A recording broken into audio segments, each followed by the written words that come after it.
அனைவருக்கும் வணக்கம். Welcome to our channel பொற்காலம். இன்று வியாழக்கிழமை மார்ச் 28 சங்கடஹர சதுர்த்தி. இந்த சங்கடஹர சதுர்த்தி பங்குனி மாதத்தில் வருவதால் பாலச்சந்திர சங்கடஹர சதுர்த்தி என்று சிறப்பித்து அழைக்கப்படுகிறது. இந்த நாளில் நாம் விநாயகருக்கு வீட்டிலேயே எளிமையான முறையில் விரதமிருந்து எப்படி வழிபடுவது என்பதை பற்றியும், கோவிலுக்கு சென்று எப்படி வழிபடுவது என்பதை பற்றியும் இந்த பதிவில் பார்க்க போகிறோம். இந்த விரதத்தை கடைப்பிடிப்பதால் ஏற்படக்கூடிய நன்மைகளையும் பார்க்க போகிறோம். வாங்க நம்ம வீடியோக்குள்ளே போகலாம்.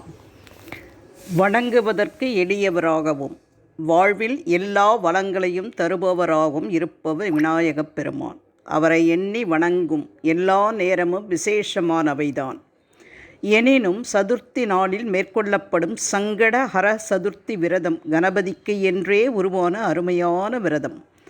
இதை மேற்கொண்டு கணபதியை பூஜிக்கும் பக்தர்களுக்கு எந்த குறையும் இருப்பதில்லை என்று சொல்லப்படுகிறது. சங்கடங்கள் அனைத்தையும் தீர்க்கக்கூடிய இந்த சதுர்த்தி நாளில் விரதம் இருந்தால் வேண்டியது மட்டுமல்ல, நமக்கு கிடைக்க வேண்டிய அத்தனை வரங்களும் நமக்கு கிடைத்துவிடும். பௌர்ணமிக்கு அடுத்து வரும் 4ஆம் நாள் சங்கடஹர சதுர்த்தி. சங்கட என்றால் துன்பம், ஹர என்றால் அழித்தல். துன்பங்களை அழிக்கும் விரதமே சங்கடஹர சதுர்த்தி. பௌர்ணமிக்கு அடுத்ததாக வரும் சதுர்த்தி திதியே மாத சங்கடஹர சதுர்த்தி எனப்படுகிறது.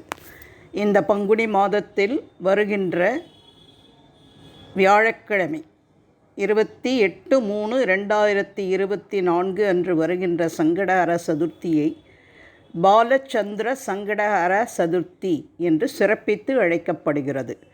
இந்த நாளில் நாம் எப்படி விரதம் இருக்க வேண்டும், எளிய முறையில் வீட்டிலேயே எப்படி விரதம் இருக்க வேண்டும், கோவிலுக்கு சென்று எப்படி வழிபட வேண்டும் என்பது தான் பார்க்க போகிறோம். 28/3/2024 வியாழக்கிழமை அன்று சதுர்த்தி திதி மாலை 5:45 மணிக்கு ஆரம்பித்து 29/3/24 மாலை 6:21 மணிக்கு முடிவடைகிறது.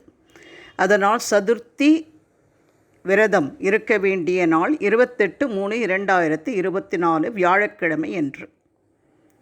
வியாழக்கிழமை அன்று பிரம்ம முகூர்த்தத்தில் எழுந்து பூஜை அறையில் உள்ள விநாயகர் படத்திற்கு அல்லது விநாயகர் சிலைக்கு முன் ஒரு நல்லெண்ணெய் தீபம் ஏற்றி வைத்து விரதத்தை ஆரம்பிக்க வேண்டும்.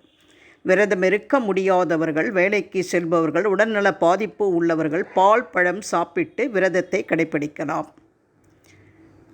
விநாயகருக்கு முன் ஓம் பாலச்சந்திராய நமகா, ஓம் பாலச்சந்திராய நமகா என்ற மந்திரத்தை 108 முறை கூறி அன்று முழுவதுமே விநாயகர் நினைவாகவே இருந்து விநாயகர் கவசம், விநாயகர் அகவல், விநாயகர் சாலிசா போன்றவற்றை பாராயணம் செய்யலாம் அல்லது ஒலிக்க விட்டு கேட்கலாம்.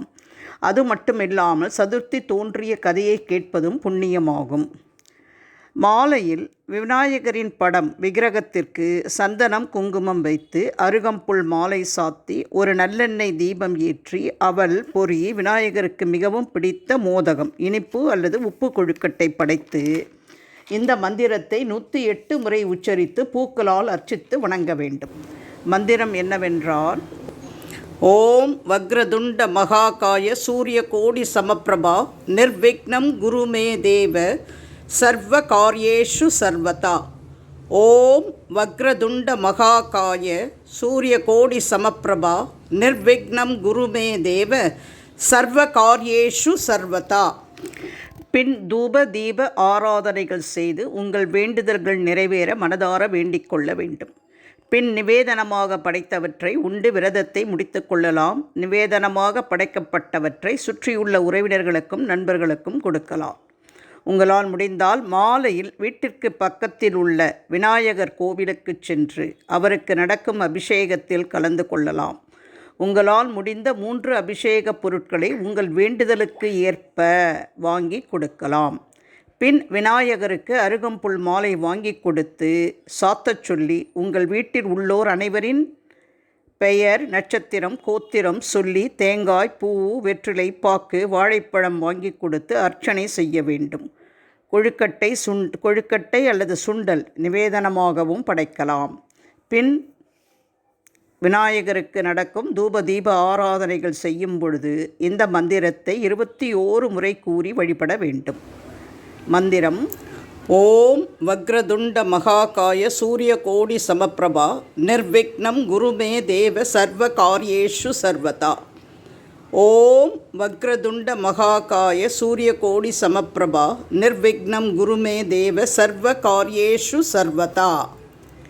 பின் 9 சுற்றுகள் சுற்றிவிட்டு கொழுக்கட்டை சுண்டலை பக்தர்களுக்கு பிரசாதமாக கொடுக்கலாம். பின் கோவிலுக்கு வெளியே வந்து சந்திர தரிசனம் செய்ய வேண்டும். பின் வீட்டிற்கு வந்து நிவேதனமாக படைத்தவற்றை சாப்பிட்டு விரதத்தை முடிக்கலாம். இந்த சங்கடஹர சதுர்த்தி விரதத்தை கடைப்பிடிப்பதால் ஏற்படக்கூடிய நன்மைகள். இந்த விரதத்தை நாம் முறைப்படி கடைப்பிடித்தால் நாள்பட்ட நோய்கள் தீரும். வாழ்க்கையில் தொடர்ந்து பலவித துன்பங்களை அனுபவிப்பவர்கள் வாழ்விலுள்ள இருள் விலகி தொடர்ந்து மகிழ்ச்சியான வாழ்க்கையை வாழ்வார்கள். அது மட்டுமல்லாமல் சனி தோஷம் கோச்சார ரீதியாக எதிர்மறையான சனிப்பெயர்ச்சி தாக்கங்களால் பாதிக்கப்பட்டவர்கள் விநாயகப் பெருமானை இந்த சங்கடஹர சதுர்த்தி என்று விரதமிருந்து வணங்கினால் சனியினால் ஏற்படக்கூடிய அனைத்து இன்னல்களும் நீங்கும்.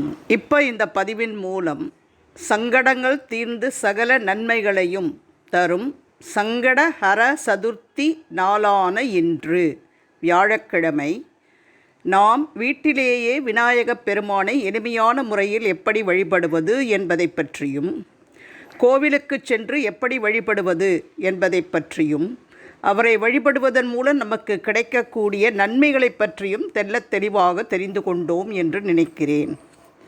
இந்த பதிவு உங்களுக்கு பயனுள்ளதாக இருந்தால் உங்கள் உற்றார் உறவினர் நண்பர்களோடு மறக்காமல் ஷேர் பண்ணுங்கள். இதான் முதல் முறை எங்கள் சேனலை பார்க்கிறீர்கள் என்றால் சப்ஸ்கிரைப் செய்து எங்களோடு இணைந்தால் எங்களது பதிவுகள் உங்களுக்கு உடனுக்குடன் வந்து சேரும். வேறு ஒரு அற்புதமான சிறப்பான பதிவோடு உங்களை சந்திக்கும் வரை விடைபெறுகிறேன். நன்றி, வணக்கம்.